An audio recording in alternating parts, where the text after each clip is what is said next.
What is up, everybody? This is Brian, the Toyota guy over here at Fred Anderson Toyota in Asheville. I just got back from being out from a 3-day weekend, and every time I come back, it's like coming back to a brand new dealership because things are always moved around. There's always new cars. Stuff that's here was gone. So we have a ton of really just cool, interesting, unique stuff that I wanted to showcase. You know, we've always got a lot of, Toyotas and Tacomas and Tundras, but when we get some interesting things that are not super common or things that I'm personally attracted to, I wanted to, just kind of showcase that and show you some cool stuff we've got. So let's go take a walk. So first off, I'm standing where we used to have our, what we call the boneyard, where we used to trade in cars and park them. I'm very happy that they've decided to take that space and turn it into, I guess you could call it retail property lot, where we're parking our used cars up here again. So I'm happy to see that. But while I'm over here, I did want to showcase this 2021 Infiniti. So this was a friend of mine's car. I was actually with him the day that he bought this brand new. He decided to sell the car and get a crossover SUV. But what I like about these, you don't see the Infinitis pop up a whole lot, and it's probably one of the best like budget luxury sports cars. They're rear-wheel drive. You can get them in all-wheel drive, but this one's rear-wheel drive. You've got a really nice interior. This one's new enough that it has Apple CarPlay and Android Auto, and it's cool because you actually have two screens here. So you can actually have your climate control and everything up here while you have your Apple CarPlay and everything up there. So really cool setup, really fun car. It's a 3-liter twin turbo. It's pretty quick as well, pretty sporty and good room. My wife has a G37, which is the older version of that, and I had a G35 before that. So again, I love the cars. I think they're a great, easy recommendation. So kind of similar to the Infiniti, this is a Kia Stinger, and this is hands down one of the cars that if they made it in a manual transmission, which I don't think they did, this is hands down a car that I would have. They offer these with a 4-cylinder turbo engine, as well as I think it's a 3.6 liter, 3.8 liter, something like that, V6, but I just freaking love these. It's kind of shaped like an Audi A7, where it's got kind of like that sport wagon kind of thing, where it's got, instead of a trunk, it's got the hatch that opens. But it's a really nice, roomy 4-door sedan. You can see the space back here. And then I love the build quality that these things have been coming out with. I mean, they just look really good with, a lot of fake aluminum and piano black and stuff like that, but just a really classy interior, a really dressed up exterior, really good performance, just an all-around really good car. If you've been looking for something kind of fun, goodness gracious. If you've been looking for something that's kind of like a fun daily driver, these are it. And you can actually get these, and this one looks like it might have it, but you can get these with a lot of the advanced driving tech stuff, like the radar cruise, parking sensors, lane centering, stuff like that. So just an absolute beast on the highway. And I just think it looks pretty freaking good. Right next to it, a Kia Forte GT. So this is about like the Honda Civic Si or a Toyota Corolla. I guess the closest thing would be the S or the SE, but this is a manual transmission Kia Forte with, you can see, it looks like, kind of like Recaro-esque bucket seats, a little bit of an upgraded interior, definitely an upgraded exterior. It's got the little sport wing on the back of it. It's got the black accents. It's got the 18-inch wheels with sport tires. Really good looking car. Be a really fun car for a daily driver. I actually know somebody who has one of these, and he's really happy with how it drives. So another just kind of fun car, easy recommendation to make. So you can bet that if we're gonna have a Mazda Miata, I'm gonna make the recommendation. I've sold one of these to my in-laws. I've driven these quite a bit, and I just think they are fantastic cars. People always tell you that, Miata is always the answer, and to be honest, I can kind of get on board with that. This one is a 2020 with 5,400 miles on it, and as you can see here through the window, it has the manual transmission. This is not the RF with the hardtop. This is the traditional convertible with the folding soft top there, and the kind of like a ruby red, metallic red color. I love the wheels set up. Just an awesome car. If you want to have something that's kind of fun to drive, this is probably one of the best cars out there, especially if you want to get into autocross or mountain driving, things like that. In the same vein of the rest of these cars, here's a Hyundai Genesis. This is a 2015, so it's a little bit older, but unfortunately this one's an automatic. I wish it were manual just for my own personal likings, but I'm one of the few.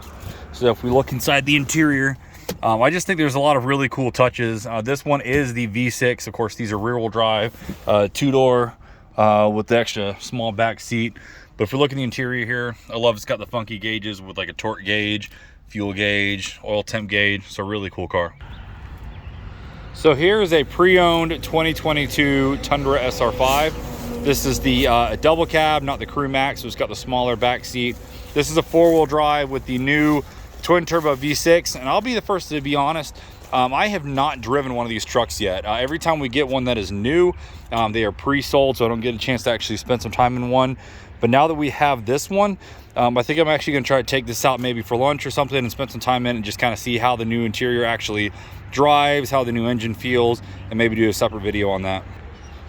So going back to my days at Ford, I'm very familiar with these Ford Edge. This is not the ST, but this is the Ford Edge Sport. I just think these are one of the, if you're gonna get a crossover SUV, I think these are some of the best looking ones out there. I like the size of these. They're maybe a little bit bigger than a RAV4. I don't know if it's open, no. But I love the interior design. It's just got a lot of like black suede mixed with the black leather. This has the 2.7 liter EcoBoost V6, which is plenty powerful, I promise you there. This one has the panoramic roof, all kinds of stuff. Just a gorgeous car, and honestly not that expensive compared to other stuff in its segment. So here's another truck that I really want to spend some time in. So this is the 2022, which I think it was 22 or 21, was the new body style or the refresh on the F-150s. So we've got this one. I've not had a chance to drive it yet since it got traded in and brought on the lot. But this is, in all reality, my favorite trim level for the F-150. It always was with the previous body style, and it still currently is. So this is an F-150 XL, which is the base model trim. However, this is the STX package. And in my opinion, the STX package gives you the most bang for your buck. And that's also, you know, Ford's intention as well, is to give everybody the stuff they want the most at a bargain price point. I mean, yeah, you can get an XLT or a Lariat or, you know, a Limited and have a lot more bells and whistles and tech and features. But what I like about this one is this starts with the base model truck. You still have different engine options. So this one actually has a 3.5 EcoBoost. You can get it with the 5-liter V8. You can get it in 2-wheel drive and 4-wheel drive, of course. But it's effectively a sport model. And it's crazy because they have a sport appearance package, and it has very different bumpers and wheels than what the STX has.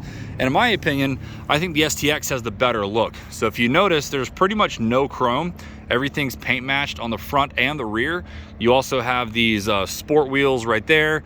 The fog lights and everything come with that trim level. And if we look at the interior, normally the XL has the bench seat with kind of like the crappy, you know, interior and smaller screen.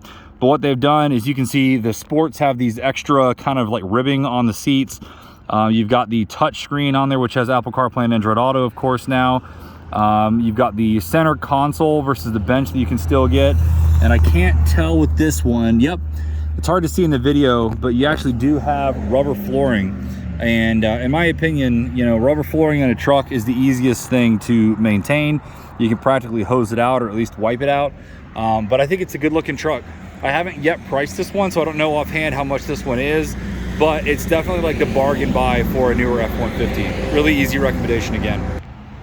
I want to talk very quickly about these GX460s. I think we have 2 or maybe 3 of them right now. If you're not familiar with these, this is the Land Cruiser Prada overseas, or the smaller Land Cruiser, but it's shares a decent amount of components frame-wise and dimensions-wise with the 4Runner, and it's probably the closest to the 4Runner Limited. And I always love bringing these up because if you're looking at getting a 4Runner, specifically a 4Runner Limited, and you want leather heated seats, auto 4-wheel drive, things like that, these are the way to go, because pre-owned, these end up being about the same price as a Limited 4Runner, but in my opinion, you get a lot more for it. You get the benefit of having the V8, you get the nicer interior, you get the better options, and of course the styling is a personalized thing. But I do like how these look, just a big blocky SUV, and they always come with the 3rd row, albeit the 3rd row in the back area does not have the 4Runner's traditional hatchback. It has the side opening swing gate, so not everybody is a huge fan of that versus having a regular hatchback. You can see there, but I love these. I could spend more time on these, but in all reality, if you're looking at a 4Runner Limited, I would 100% consider these as well. So many cars, so little time. So I just want to point out two more real quick, because I know we're at the 10-minute mark on this video. So I do love these Volvo XC90s. I'm not exactly sure how long-term reliability is, but in my opinion, kind of like the Ford Edge, it's one of the best looking SUVs. That one's one of the ones that's twin charged, so it's supercharged and turbocharged, and I believe it's a 2-liter 4-cylinder, so kind of an interesting combination. Makes like 350 horsepower, all-wheel drive, really nice stuff. This is a I've not seen one of these here before, but this is a 2017 MDX, but specifically this is the hybrid. And like the Highlander hybrid of the time frame, they keep the V6 but give you the hybrid system with it. So this is supposed to get like 26 or 27 miles per gallon on average.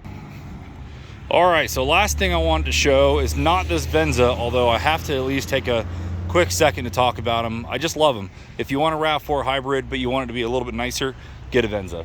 Anywho, coming down to the last thing, of course, this is, you know, 100% in the vein of what I love, but here is a 2021 Volkswagen GTI with the 6-speed manual transmission with the correct color combination, because I just freaking love the white, especially since the GTIs always have the red trimming.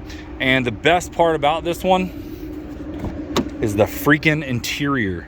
So this has the plaid interior, which is just, you know, they've had this interior set up for such a long time, and I just think it looks great. Super nice interior, front wheel drive, sport hatchback, really good usable daily driver, super fun, super fast, easy to tune. I mean, I could not recommend this enough. The seats are extremely grippy. These are out there as being one of the, honestly, probably the best front wheel drive cars that exists right now. Just incredible.